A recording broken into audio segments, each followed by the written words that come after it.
Only a handful of cultures have the reputation of quality and precision, extensive patience, the embodiment of hard work, and a legacy of uncompromising honor. And there's no doubt that the Japanese culture fits that description. Enormously successful Japanese corporations such as Toyota, Mitsubishi, Sony, and Honda use a single philosophy to advance their ability to dominate the world in technology, planning, worker safety, attention to detail, marketing, strategic thinking, and cutting-edge innovation. Astonishingly, it's a strategy that anyone can use in their personal life, and the results are nothing short of remarkable. The name of the philosophy is Kaizen. The original concept of Kaizen was developed immediately after Japan's formal surrender at the end of the Second World War. Although the basic concept of Kaizen was developed as a working theory in the United States, it was integrated, emphasized, and nurtured in Japan to foster a sense of vitality, teamwork, and a reemergence of productivity. Simply put, they needed help to rethink and rebuild their nation. One man, W. Edwards Deming, was chosen to lead the Kaizen movement. In approximately 4 decades, from the 1940s to the 1980s, Japan didn't double or triple its productivity and value as was predicted.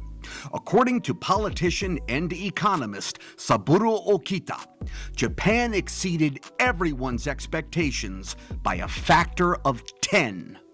In fact, Dr. Deming and his team cultivated a revolution in quality and economic production that has spread throughout the world. Even today, if you walk into the Toyota headquarters in Japan, there are only 3 portraits in the lobby: the founder of Toyota, the current chairman, and W. Edwards Deming. The word Kaizen is a composition of 2 Japanese words: Kai, meaning change, Zen, meaning good. Change is good. Loosely translated, the word Kaizen refers to continuous change for positive outcomes. Condensed into a basic description, Kaizen is a philosophy where tiny improvements are defined and executed continuously to achieve a desired result. The goals are clearly defined, and tiny actions are taken to achieve the goals. Although there are different forms of Kaizen, from manufacturing facilities, techniques to stay organized, fostering teamwork, personal improvement, cleanliness, hygiene, fitness routines, and zero-defect goals, the general concept is to, number 1, define a desired outcome, what you specifically hope to achieve. Number 2, implement small changes. Number 3, review the effect of those actions. And number 4, make additional tiny modifications to optimize the results. This is a continuous process. Although designing such a concept on paper may seem ridiculously simple, it is remarkably effective. Again, the method is to reduce the effort to the smallest possible actions while monitoring the outcome. It goes without saying that tiny actions over a long period of time inevitably produce large results, but Kaizen focuses on small actions to ensure 5 key points. First, the actions are so small that it's practically impossible to procrastinate. Approximately 223 miles from Tokyo, one corporation in a busy little city of Inazawa, Japan, manufactures exhaust systems for tractors. They demand that all changes must not exceed 10 seconds of time. All potential improvements must be minuscule, so it's impossible to find a reason to neglect a modification. Second, Small improvements tend to ensure that nearly every new action is likely to require a microscopic investment of effort, time, and money. Third, it's also to ensure that most changes are easy to implement and can be removed or adjusted with very little effort. Fourth, the tiny changes are not only easy to monitor and measure, but fifth, it's undeniably convenient to modify a 10-second new action instead of making big changes, realizing it was a costly mistake, and losing a fortune to try something else. Again, in Kaizen, the tinier change, the better. Here's a great example of what can happen. Allow me to demonstrate using a very simple illustration. Imagine a small team of workers, 6 employees. They work for a sandwich company. Together, they produce ham and cheese sandwiches. The workers produce the sandwiches from scratch. They start with the basic ingredients and create sandwiches. Once the sandwiches are complete, they're placed in a small plastic bag, and a small product label is affixed to the side of the packaging.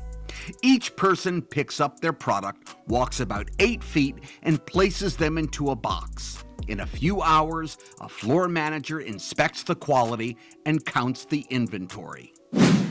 Now, after reviewing about 7 months of sandwich production and keeping inventory, management notices that the quality and quantity of sandwiches isn't reaching their goal, and a small percentage of sandwiches are poorly made and can't be sold. Additionally, all 6 workers are working overtime just to get the job done. Even with 6 people working all day, they aren't able to fill enough boxes. Furthermore, when some sandwiches can't be sold due to an occasional inferior product, this really hurts the team, depletes their spirit, and kills worker morale. Now, in an American company, the manager will probably assemble the team together and say, "You need to work harder. You need to focus. Get your head in the game. Your inability to make the quota and underproduce is hurting the bottom line. Work harder." This attitude and lack of support destroys morale and does nothing to fix the issue. Over time, the problem only gets worse. Now imagine a Japanese company that uses Kaizen. One worker suggests a tiny improvement for the team, a Kaizen, if you will. He suggests that one person on the team is simply placed in charge of taking the completed sandwiches from the table and inspecting them as he places them in the box. He says, rather than having us all walk over to place our sandwiches in the box, one member of the team could be responsible for picking up all the completed sandwiches, checking them for uniformity and quality, then placing them in the box and keeping count. This way, if we make a poor sandwich, that person can find it, bring it back to the table, and we can fix it. The Japanese floor manager likes the idea, chooses the appropriate person, and the concept is tested. As a result, the quality of the sandwich packaging is vastly improved, and 6 people aren't spending their time continually walking back and forth to the boxes. Soon they find that 50 additional sandwiches on average are produced every day with less effort and foot traffic, and the team actually finishes their job ahead of schedule, no longer requiring overtime and labor cost. After discussing and optimizing the idea, the concept is then reviewed and considered for everyone's input. Then, this Kaizen is now implemented as a standard procedure. As a result of all the positive outcomes from the new idea, top management shares the great news with the workers and everyone celebrates. The goal is achieved and another Kaizen will be considered very soon. On YouTube, there's a phenomenal 1980s documentary named In Search of Excellence. It's still one of my all-time favorite documentaries about quality. One company in Oakland, California, is highlighted near the end of the film. It shows Mr. Tom Malone, owner of North American Tool and Die Corporation, demonstrating his views on a Kaizen-based management system. His company manufactures assembly fittings and basic computer parts. Mr. Malone believed that the team meant everything to the success of the company and collectively their futures. As you'll see in the video, he heavily encouraged their employees to experiment and make suggestions. He craved their input and adored their willingness to try something new. Malone sounds too good to be true, but there is no question that he has achieved stunning results. In the 6 years since he has been running the business, the reject rate on parts has dropped from 5% to a near-perfect 1/10%. Annual sales have increased from $1.8 to $7 million. Most impressively of all, profits have soared upward 700%. For this remarkable gain, Malone gives credit to the involvement and ingenuity of his blue-collar workers. One of the things we try to do when we create this caring climate, a climate of trust, is, hey, go try it. Go try it. It may be a hell of an idea. But implicitly in there, you got to take away fear of failure. Because if you put your head out and try something, and it fails, and you get your rear end kicked, how often are you going to try it again? But if you let the gang know, hey, it's okay to screw up, it's okay, then you fly. Because then they start to really dream, and they reach out, and that's what's fun, and that's when you get the big hits. What those people can do on their own, when they know nobody's second-guessing them, you can't believe the results. And you'll see it when we go out in the shop. They do it on their own. I don't even know they're doing it. I don't understand it. Every month, he held employee meetings to discuss problems, review their latest accounts, and reward anyone who offered a Kaizen, a tiny improvement. One worker was attempting to assemble 2 simple metal parts, and there was a problem. A metal rod was slightly too large to fit into the associated coupling.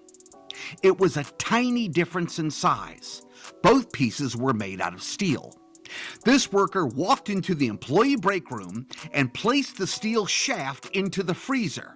The steel shrunk and the parts fit. Something in the freezer. Kelly, go on, look in the freezer. Go on, go look in the freezer. Come on, hurry up. When an employee contributes in any way to helping the company toward its goal of 0 rejects, Malone makes it an occasion for proclaiming his gratitude to one and all at what he calls a superperson ceremony. Come on up here, buddy. I warned you, kid. I warned you. All right. That's cold. The mood of these celebrations is genuine. Sometimes Malone's effusiveness appears to embarrass his employees, but it seems they do like and respect him. The check is for $50. Okay? Yeah. Remember this job? I went through the shop one day and I saw Kelly going in the freezer. I thought, what the hell's going on? Is he goofing off or making margaritas for Joe or what? You know what he did? He couldn't get this into here, so he said, hey, I'm going to put this in the freezer, it'll shrink, and then put the part together. And it worked. And I said, where the hell did you get that idea? He said, what? Just part of the job, right? Yeah. What else can I say, gang? In a different interview a few years later, Malone admitted that he immediately drove to the local store and purchased 2 deep freezers. As you saw with your own eyes, the employee was commended for his ingenuity in front of his team and even given a small financial gift as a thank you for his creative genius. It's important to acknowledge that most Kaizen projects do not originate from management. In many Japanese companies, it's quite common for the workers to make the recommendation to make things easier and control the daily process. Management listens, tests the theory on paper or in meetings, consults with the entire team, then the Kaizen is carefully designed with everyone involved. When a new Kaizen is first implemented, management understands that the workers performing the actions are typically 10 times more familiar with the process, so the manager greatly relies on their experience and recommendation. On YouTube, a video exists named Toyota Kaizen Clip. It's less than 5 minutes long. In this video, employees of the Toyota manufacturing plant located in the United Kingdom requires every employee to submit 2 new Kaizen ideas every month. According to the Toyota Corporation, this plant in the United Kingdom employs 3,000 people. Imagine the progress and possibility of 6,000 new concepts, 6,000 ideas every month that suggest efficiency, productivity, and cutting cost. This is the essence of Kaizen. Small changes continuously implemented to achieve an optimized result. Now, folks, this is my very first Kaizen video, and I am a serious advocate of the philosophy. This introductory video was a basic, simplified introduction into the Kaizen strategy. I will be making many more Kaizen videos because there's a great deal to cover. Great advice, tricks, and tips, concepts to consider, easy and effective ways to new ideas, and much more. By the way, this video right now that you're watching was made with a Kaizen plan. There are daily Kaizens, there are monthly Kaizens, there are diet and fitness Kaizens, there are relationship Kaizens. There's even a brilliant Kaizen process that I call mindstorming.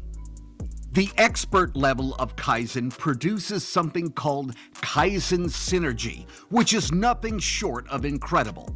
There are also fantastic strategies that uncover options you've never thought of. There's so much more to come. Please feel free to leave a comment under this video.